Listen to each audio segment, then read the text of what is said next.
call as the Gita Sar of the Constitution. It is recited everywhere. Now, since it is an inaugural function, I don't want to go into much detail of it because Honorable Minister has to go for another function which will be presided over by the Prime Minister. So we have little time constraints, so I won't take much time here. All I would like to say is that we have a very, very vibrant constitution and we call it a living document. Because why we call it a living document? Because it grows every day with the kind of interpretation which the judiciary is giving it, and at the same time the kinds of laws for the social and economic welfare of the citizens which are being passed by the legislature day in, day out, and the schemes which are promoted by the executive, by various ministries and government departments day to day for upliftment of the socially and economically weaker sections of the society, as well as for those who cannot take care of their rights. I think from the legal fraternity side, our job is, and as we have been saying and our seniors have also told us, our job is to earn from those who can pay, who have the paying capacity, and to serve those who cannot protect their own rights. I think this is a day for introspection. Are we really doing that? I'll just highlight 2 or 3 points before I leave this podium. Second point which I want to make here is, look at the constitutional debates. It took 3 years to formulate this constitution with the best brain of the country in the Constituent Assembly. There were 166 sittings in which this was decided. One constitution, 3 years, 166 sitting. I think why this was done, even today when you have to interpret the constitution, you look into the constitutional debates. A time has come for us to introspect whether the government as well as opposition are in sync with doing the same thing today. Many a time hurdles are created in passing of the bills and proper debate doesn't take place. That is why the Chief Justice of India has also said, if you are passing a law in den, probably we don't know under what circumstances the law has been passed. So I think there is a need for proper cooperation on behalf of the opposition also to support the government so that a proper debate take place in the House before a bill is finally passed, so that once its validity is challenged in the courts get an opportunity to see why government brought this bill, whether that objective has been achieved or not. Similarly, so far as interpretation of the Constitution is concerned, as I said, it's a living document, it grows every day. The kind of schemes which have been brought by the government, I think that itself shows that they are taking advantage of the principles enshrined in the directive principle of state policy, which give a direction to the government to uplift the social strata of the society, and they are bringing laws in that direction and scheme in that direction. So indirectly, the Supreme Courts are also enforcing the directive principle of state policy as well as the government is doing it, although it is not legally obligatory to get it enforced. Another point which I want to make is, a time has come when we should also give due attention to Chapter 4A of the Constitution of India, which deals with the fundamental duties, which was added by 42nd Amendment in the Constitution of India. We always talk about our rights. We block the passage. We block the national highways just to get our rights enforced. But is it our not duty that we should see that the traffic flow goes on smoothly? I think there has to be balancing between the two. When you lose that kind of balancing, probably is destroy the total ecosystem and the governance principle which we need to have. I think this Constitution Day is a day for introspection for all of us as a citizen to see whether we are claiming our rights, fundamental rights, based on the basic principles, whether we are following the principles and whether we are discharging our fundamental duties as the Constitution has obliged us to do. These are few things which I thought I must do. And so far as judiciary is concerned, yes, we have a very open and vibrant judiciary. The way Article 21 has been interpreted and so many rights have been read into this article, the way the concept of public interest litigation has been developed by the courts, I think it's a very good system. But only thing which we want to say is that each organ of the government, which we the people of India, while giving this constitution to ourselves, has created, each organ must work within the framework which is given to it under the constitution.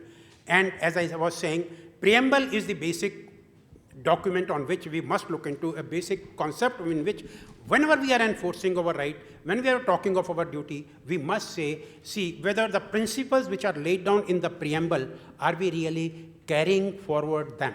I think with that, I give it a full stop. Thank you very much for the attention which is given to me. Thank you very much. Thank you very much, Malhotra ji, and thanks again for your continuous support and guidance. The post-COVID, the technology is changing so fast, and law everywhere in most of the country has failed to keep up to the latest technology. If artificial AI-driven car had accident, then who is responsible? So, and Alexa has done certain things scared in the night to some people. So it is a challenge before the government. It is a challenge before everyone. And our Joint Secretary, Honorable Joint Secretary, Raghavan ji, who has led the e-courts or many other technological innovative challenges, I will say challenges. The problem is, recently from Hyderabad District Court refused to allow a virtual hearing. They have a camera, they have a monitor, everything is there, but it is dysfunctional. They are saying even a sick person must come and participate in the hearing. So I will invite Raghavan ji to say a few words.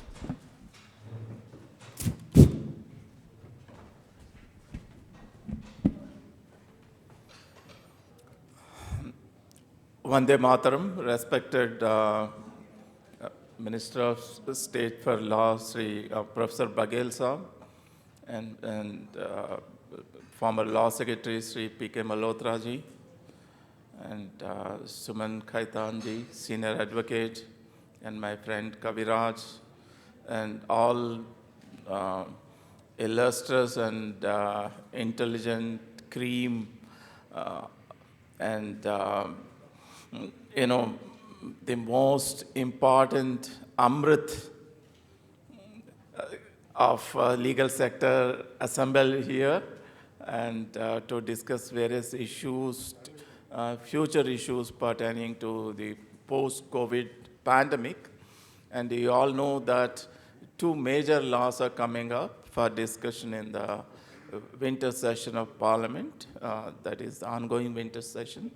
That is, one is the cryptocurrency bill, and second is the data protection bill, which totally, not only we follow the best practices of GDPR of EU, we have the,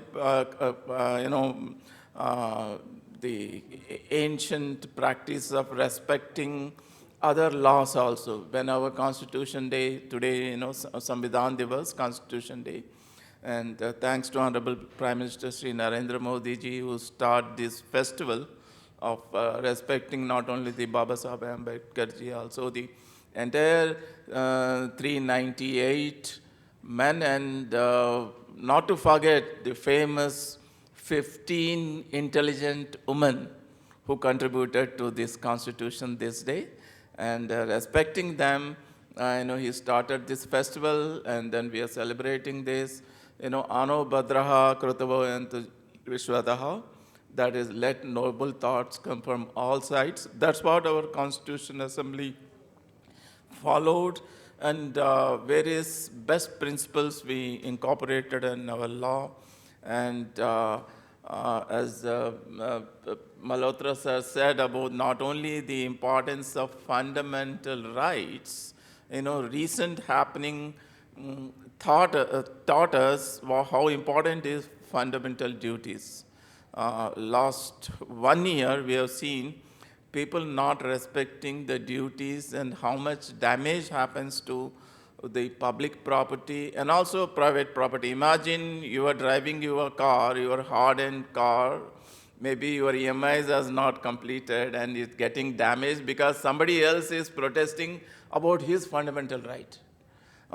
And your movable or immovable property damage and all that, with all respect to their rights, if their rights are threatened, there is a legal system, Supreme Court, under judicial review, any law they can strike off if any part of the law or entire law which is against the fundamental rights. But still people lack of awareness of this thing and not following the duties is very sad.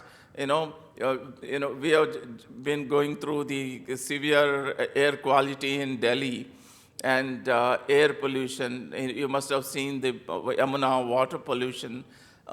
Even though these duties are not justifiable, not enforceable, but there are state laws, Environment Law, Anti-Pollution Act, Air Pollution Act, Water Pollution Act. Various laws are there. If somebody is damaging your property, there are laws to take care of them. UP has given best example how to bring them to the book who are damaging the public property. And the most interesting aspect of Honorable Prime Minister Sri Narendra Modi sir's speech today in the Parliament, when this Samvidhan Divas was celebrated and preamble was recited all over India. At the time he mentioned about, duties, following duties ensure enforcement